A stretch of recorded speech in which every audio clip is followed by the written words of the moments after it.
حضور اکرم صلی اللہ علیہ وآلہ وسلم نے فرمایا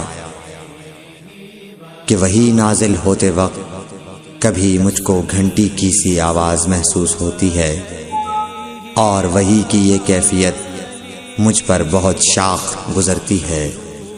جب یہ کیفیت ختم ہوتی ہے تو میرے دل و دماغ پر اس فرشتے کے ذریعے نازل شدہ وحی محفوظ ہو جاتی ہے، اور کسی وقت ایسا ہوتا ہے کہ فرشتہ بشکل انسان میرے پاس آتا ہے اور مجھ سے کلام کرتا ہے، پس میں اس کا کہا ہوا یاد رکھ لیتا ہوں۔ صحیح بخاری حدیث نمبر 2۔